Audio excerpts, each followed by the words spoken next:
네, 반갑습니다. 12월 2일 화요일 아침 시황입니다. 약간 우려했던 대로 뉴욕 증시가 하락 마감이 됐습니다. 마감 시점까지 조금 안 좋게 끝났어요. 그래서 분위기가 조금 더 냉각되지 않을까 싶기는 한데, 일단은 리스크 관리 조금 더 신경 쓰셔야 될 것 같고요. 자, 다우지수가 마이너스 0.9% 하락을 했습니다. 그리고 나스닥은 그래도 그나마 괜찮아요. 네, 마이너스 0.38, S&P 500은 마이너스 0.53. 근데 문제는 뭐냐? 자, 1시 정도까지는 조금 이제 그래도 반등 포인트가 좀 있으려고 했거든요. 근데 장 마감을 더 밀어버렸죠. 다우지수는 네, 최저가로 마무리가 돼버렸고요.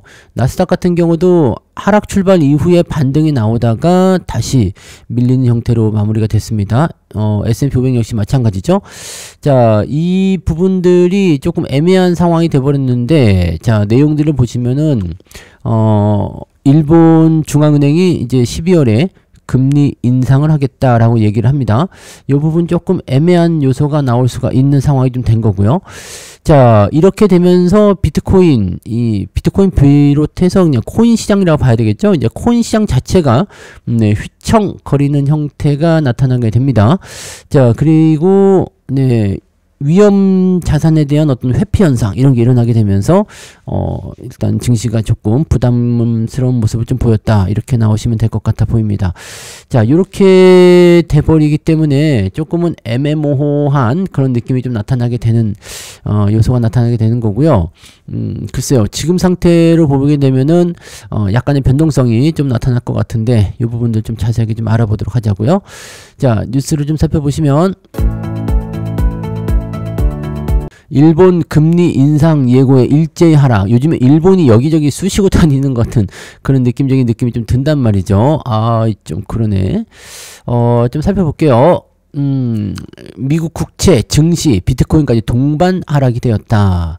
우에다 BOJ 총재가 이달 금리 인상을 시사했다라고 되어 있습니다. 여기다가 지금 미국이 금리 인하까지 때리게 된다 그러면은 금리 인하가 오히려 독이 될 수 있겠어요. 네. 엔캐리죠. 엔캐리에 대한 어떤 부담 요소인데, 쉽게 얘기하면 그동안은 일본이 금리가 제로 금리에 가까웠죠. 뭐 마이너스 금리까지 있었잖아요. 그러다가 이제 점점점 올라오고 있는 상태인데, 지난번에도 일본이 금리 올리는 것 때문에 살짝 흔들렸던 모습도 기억하실 걸 생각합니다. 자, 그거 있었는데 이번에 또 금리를 올리겠다 이 얘기죠. 자, 문제는 이거예요. 일본이 금리가 무지하게 싸니까 일본에서 돈을 빌려, 그래서 금리가 그동안 높았던 미국에다 투자를 하자 넘어갔다는 얘기죠.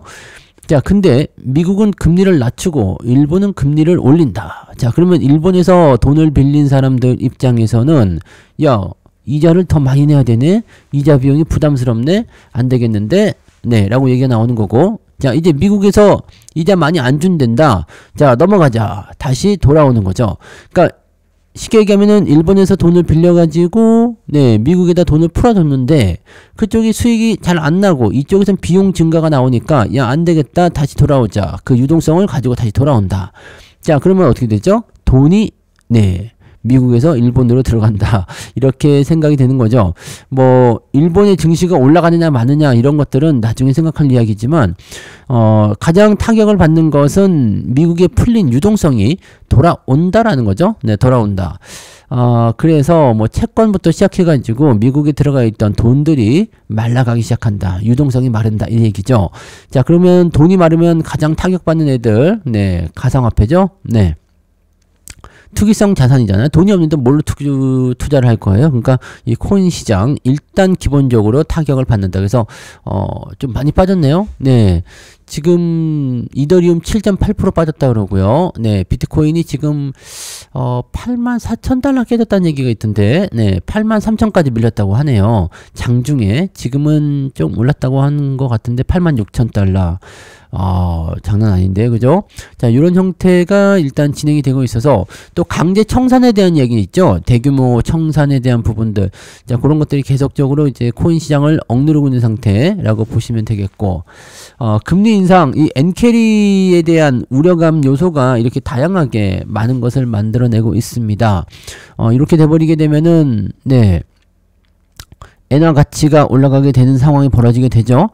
엔화 가치가 올라가게 되면은 네, 엔저라고 봐야 되나요? 네, 엔저 현상이 돼야 되는데 이렇게 되면은 뭐 당연히 한국에 있는 뭐 그 수출 기업들이죠. 뭐 자동차나 반도체 마찬가지죠. 얘네들 이제 수혜가 될 수 있는 상황이 되는데 특히 자동차가 되겠네요. 네, 수혜가 될 수 있는데 문제는 이제 미국에서 네, 애매모호한 상황이 나타나게 되면은 같이 빠질 수 있는 효과. 일단 환율만 봐서는 자동차 쪽에는 네, 엔켈이 나온다. 그럼 나는 괜찮은데? 라고 될 수 있는데 경기 침체로 이어지게 되는 미국 쪽 경기 침체로 이어지게 되면 이것도 부담 요소가 된다. 뭐 등등등등이죠. 그래서 아무튼 네, 여러 가지 요소가 같이 퍼지게 되는 상황이 되는데 엔켈이 트레이드 청산의 우려가 확대되고 있는 모습이고 글로벌 국제 시장이 즉각적으로 반응했다라는 것에 우리가 주목을 좀 해야 될 것 같습니다. 그래서 이 부분들은 일단 단기적 관점에서의 그 주가 포지션이 악화되는 것을 만들어낼 수 있는 요소가 되는 거고요. 지금은 단기적이지만 이런 상황이 계속적으로 진행된다라고 한다라면 네, 장기적 관점에서의 네, 미국 경기 침체를 또 우려해야 되는 상황이 만들어질 수도 있다.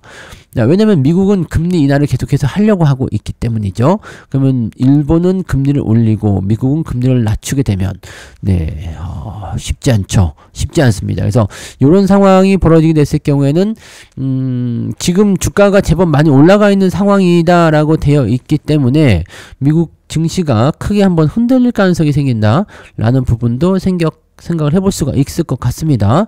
자, 그렇게 되어 있고, 네, 뭐, 대체적으로 기술주들 위주도, 주가 하락이 좀 있었네요. 브로드컴도 4%대 내렸고, 슈퍼마이크로 컴퓨터도 1.3% 하락했고, 엔비디아는 1.6% 올랐어요. 근데, 뭐, 다른 것들, 뭐, 지금 일단, 장 마감 이후에 기술주들 상황을 좀 봐야 되긴 합니다만 그렇게 훌륭한 그런 느낌은 아니죠. 그래서 요게 조금 네, 부담 요소는 있다라고 생각하셔야 될 것 같아 보이네요. 그죠? 엔비디아가 시간에서 지금 또 살짝 마이너스로 가고 있는 모습이고 테슬라도 그렇고 뭐 복잡스럽긴 하네요. 근데 시간에서는 또 조금씩 올라가려는 느낌도 살짝씩 가지고 있긴 한데 제가 말씀드린 부분들이 뭐였냐면 바로 그거거든요. 뭔가 조금 네, 크게 폭락할 것 같지는 않은데 뭔가 조금 네, 조금 좀 애매하다 그런 느낌 요거 가지셔야 될 것 같습니다.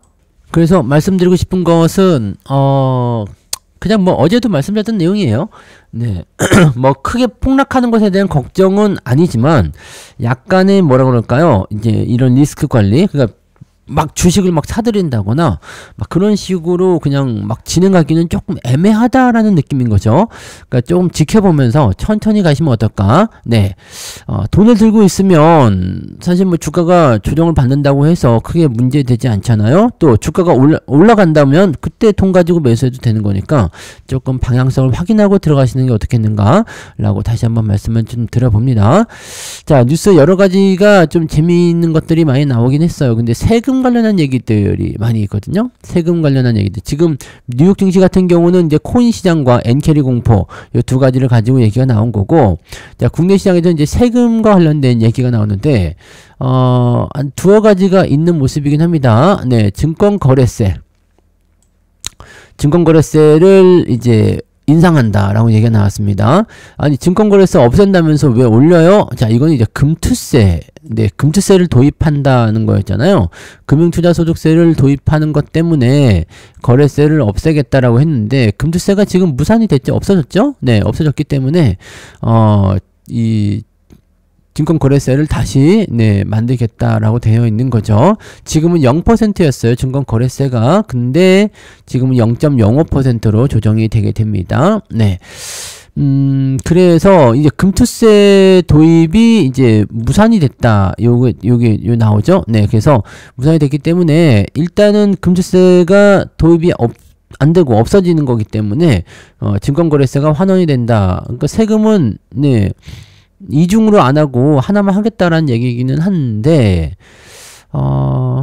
일단 뭐 거래를 많이 안 하시는 분들에게는 나쁘지 않은 소식이겠습니다만, 네, 거래를 많이 하시는 분들 입장에서는, 네, 증권거래세 이거 1억 하면은 5만 원 더 내야 된대요. 네, 거래를 하면 0.05니까 네, 1억 거래하시면은 5만 원 내야 되는데, 자주 샀다 팔았다 하게 되시면은 네, 거래세가 부담이 될 수도 있을 것 같아 보이긴 합니다. 자, 그러다 보니까 이제 세수가 약 12조 7천억, 8천억 정도 증가할 것이다. 자, 국내 증시를 부양시켜 가지고 시장이 올라갈 때 세금 내는 거는 뭐 그렇게 아깝지 않을 수 있어요. 0.05니까 호가 하나도 안 되잖아요. 그러니까 뭐 그래 내지 뭐 이렇게 할 수 있는데, 주가가 떨어져도 내야 되는 게 네, 이게 좀 기분 나쁘다는 거죠. 아무튼 살 때, 팔 때, 그러니까 내가 만약에 1억 원을 샀어, 네, 또 1억 원을 팔았어, 이럴 때 다 내는 거 맞죠? 세금을 요즘에 안 내봐서 잘 모르겠는데, 네, 일단 팔 때는 확실히 내야 되는 것 같기는 한데, 매도만 들어가나요? 요즘 매수는 안 들어가나요? 네, 팔 때만, 네, 팔 때만, 아닌가? 헷갈리는 건요. 요거는 찾아보세요. 나도 잘 모르겠다. 증권거래세를 통 안 내가지고 법이 바뀌면은 요걸 봐봐야 되는데, 보통 세금은 살 때는 수수료만 내고 팔 때만 내잖아요. 근데 요즘에 수수료가 거의 대부분 빵원이어가지고 네, 그런 것 같은데, 네, 팔 때만 내는 건가 봐요. 네, 팔 때 내는 거면은 뭐 그렇게까지 큰 문제 될 것 같지 않은데, 그죠? 네, 1억 정도 매도할 때 5만 원이다. 먹고 팔면 되잖아, 그죠? 수익 내서 팔면 되죠? 네, 그래서 그렇게만 좀 가시면 될 것 같은데, 이 농어청 농특세라고 하죠? 이 농특세까지 포함해가지고, 이제는 0.2%, 네, 0.2% 정도로 이제 내야 된다라고 보시면 되겠네요. 네, 크게 문제되지는 않을 겁니다. 근데, 네, 이 세금을 늘린다라는 부분들은 아무래도, 네, 거래를 조금, 뭐랄까, 활성화시키는 거에는 조금 반대로 갈 수 있는 내용이 되는 거다. 이렇게 판단하셔야 될 것 같아 보이죠? 네. 자, 그 다음에 뭐 여러 가지 얘기들도 계속 나와요. 여기도 보시면, 네, 세금 논의. 지금 요런 부분들이 또 나오잖아요. 코스닥 쪽에는, 네, 코스닥의 투자 시 증권거래세 면제 이런 것들도 포함될 수 있다. 이제 코스닥 종목들을 좀 활성화시키겠다는 얘기가 있는데, 뭐 아직까지는 모르는 거죠. 그 다음에 해외 투자 양도소득세 강화. 요거는, 네, 지금 서학개미들에게 굉장히 큰 타격이 될 수가 있어요. 자, 지금도 세다고 봐요. 네. 해외 주식 양도 차익이 연 250만원까지만 비과세, 초과분에 대해서는 22%의 세율을 적용한다. 그러니까 해외 투자를 해가지고 1000만원을 벌었어. 그러면 165만원이 세금이다라고 되어 있는데, 이거가 결코 적은 돈이 아닙니다, 여러분. 네. 내가 1000만원을 벌어왔는데 165만원을 세금으로 내야 되는데, 너 주식 투자 해외 주식 해가지고 돈 많이 벌었네, 돈 내놔, 이렇게 돼야 되거든요. 그러니까 이거 물론 이제 이거를 또 인상을 시켜버리게 되면 네, 더 많이 내야 된다라고, 뭐 최대 1000만원을 벌면은 200만원 내야 된다 그러면은, 야, 이거 대박인데. 네, 거기다가 이제 뭐 환율까지 같이 겹친다라든지, 아니면 해외 쪽에서 물론 이제 뭐 수익이 안 나면은 세금을 안 낼 수도 있겠습니다만, 이 돈 지금 1000만원 수익이라고 했을 때 200만, 야, 그 다음에 네, 그러면 국내 주식은 일단 그런 거 없으니까, 그죠?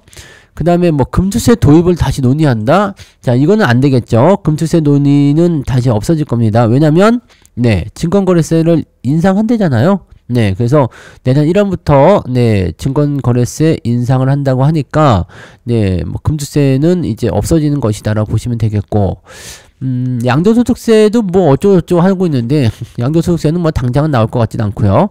네, 그래서 뭐 세금에 대한 부분들은 일단 코스닥 쪽에서 요거, 코스닥을 매매하게 되면 증권거래세 면제, 0.05 면제, 이건 뭐 사실 뭐 그렇게까지 중요할 것 같아 보이진 않습니다. 근데 어쨌든 정부 입장에서는 전체 시장에서 걷어들이는 세수를 봐야 되기 때문에 증권거래세가 상당히 정부 세수에는 도움이 될 것 같아 보이기는 합니다. 네, 그 다음에 해외 주식 양도 차익, 이러다가 이제 코인 시장에도 세금 물린다, 이거 나올 수 있죠? 이렇게 나오게 되면은, 네, 여러모로, 네, 애매한, 네, 그런 상황이 좀 될 것 같아 보이긴 합니다만, 아무튼, 네, 세금을 좀 많이 내야 되는, 이 세금 얘기하면, 머리도 아프고, 진짜 기분도 나쁘고 한데, 이 자본시장을 이렇게 자꾸 건드리는 거, 그다지, 네, 좋은 거라고 보여지진 않습니다. 근데 뭐 이런 거라도 해서 세금을 걷어야 된다라고 하니까 어쩔 수 없긴 한데 아무튼요, 네, 증권거래세 정도까지는 별 문제는 없을 것 같아 보이긴 합니다. 자, 그럼 배당소득 분리과세 이야기도 나오잖아요. 요거 한번 볼게요. 내년 4월부터 받는 배당금부터 분리과세가 적용이 된다. 근데 요것도 조금 네, 그냥 그래요. 네, 왜냐면 이제 ETF나 리츠에서 나오는 배당은 포함이 안 된다. 여기 지금 일문일답으로 답을 아주 잘 만들어 놨더라고요. 자, 배당소득 분리과세는 언제부터 시행이 되느냐? 2026년에 받는 배당금. 그러니까 결산일을 기준으로 하는 것 같아요. 네, 결산일 기준으로 해서 12월 결산인 기업들은 해당이 안 되고요. 자, 내년 3월이나 뭐 2월 이렇게 연결 재무제표 나오고 나서 이걸로 그 배당금 결정해가지고 이제 4월 달에 배당 받는 기업들이 있잖아요. 이런 기업들은 된다라고 되어 있습니다. 그래서 기준일, 네. 4분기 결산 배당이 26년에 나온다면 분리과세가 적용된다. 근데, 그 전에 12월 달에 결산을 해가지고 그 전에 기준일을 다 만들어버리게 되면 안 된다라는 얘기가 되는 겁니다. 그래서, 여러분들이 사셔야 되는 것들은 대체적으로, 네. 내년도, 배당 기준일이 나오는 네, 그런 기업들 12월 결산 해가지고 되는 건 아닙니다. 그래서 이런 것들을 좀 판단하셔야 되고요. 근데 대체적으로 이제 고배당 기업들은 지금 이제 3월 결산으로 많이 바뀌어 있기 때문에 네, 요거는 뭐 크게 적어갈 것 같지 않아요. 고배당 기업들이 12월 결산으로 있는 기업들은 요즘엔 거의 없다라고 보시면 되겠죠. 네. 자, ETF에 투자하고 있는데 이것도 분리과세 대상인가요? 절대 아닙니다. 이거는 아닌 게 됩니다. 네. 그래서 이 고배당주 펀드에 대한 네, 부분들은 일단은 세금 혜택을 받지 못한다라고 되어 있습니다. 근데 여기서 뭐라고 하느냐? 고배당주 펀드는 배당 투자 활성화로 인해서 기업 주가가 올라가면 수익률이 높아지니까 펀드 투자자들도 혜택을 볼 수 있을 것이다 라는 식으로 얘기만 합니다. 요거는 근데 ETF나 리츠도 마찬가지죠. 리츠도 이제 배당 때문에 많이들 사시는데 요것도 이제 배당소득 분리과세로 되지 않습니다 라고 되어 있습니다. 네. 자, 근데 여기는 요거네요. 네. 리츠는 분리과세 계좌를 활용하면 된다고 되어 있습니다. 3년 이상 투자할 경우 증권사에 신청하면 5천만원 한도로 배당소득이 9%의 분리과세 적용을 받는다. 아, 세율 측면에서는 리츠 분리과세 계좌가 더 낫다라고 되어 있는데 리츠 쪽에 투자하시는 분들은 리츠 분리과세 계좌를 한번 생각해 보세요. 3년 이상 투자하실 경우에는 이 소득이 9%의 분리과세 적용을 받는다고 합니다. 5천만원까지요. 네, 근데 이거는 네, 좀 복잡스럽네요. 네. 아무튼 이렇게 판단하시는 분들 ETF나 리츠 쪽에 투자하시는 분들은 그렇게 생각해 보시고요. 배당 성향 기준은 연결 기준인가 별도 기준인가 굉장히 중요한데 연결 기준이라고 합니다. 연결 기준이요. 그래서 이게 별도 기준으로는 배당 성향이 굉장히 높은데 연결 기준으로 보게 되면 이 별도 기준은 자기 거고요. 연결 기준은 모든 그 자회사나 이런 것들 다 포함시키는 거거든요. 그래서 전체를 통틀어 가지고 배당 성향을 체크해야 되는데 별도 기준은 엄청나게 높을 수 있는데 연결 기준을 보게 되면은 낮은 상황이 벌어질 수 있습니다. 얘네들이 누구냐? 지주사들. 그래서 요거 배당 성향 잘 따져보셔야 됩니다.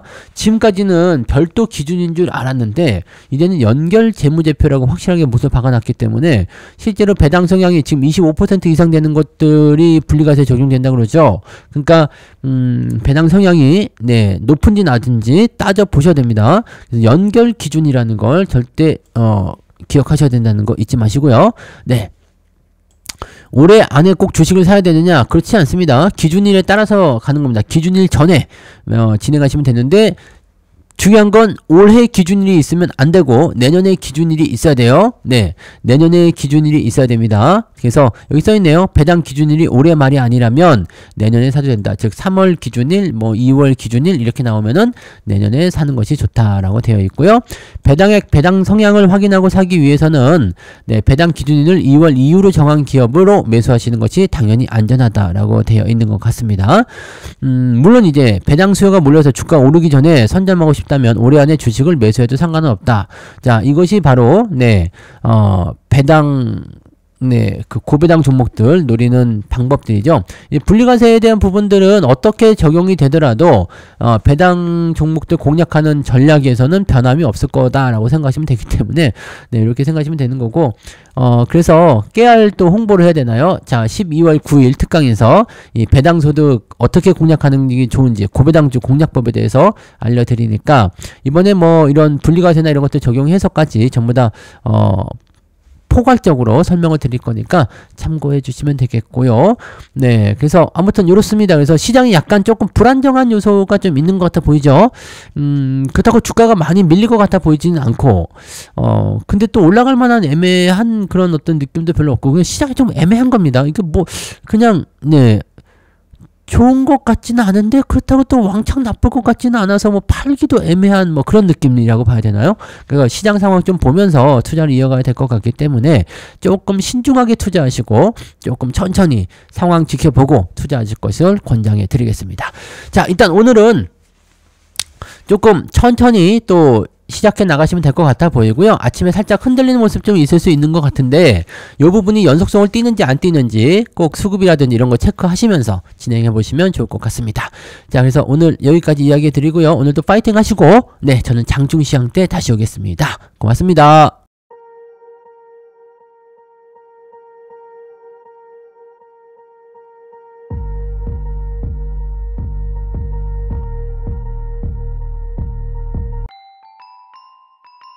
본 방송에서 제공되는 모든 정보는 투자 판단의 참고 자료이며 투자의 최종 책임은 본 방송을 이용하는 본인에게 있습니다.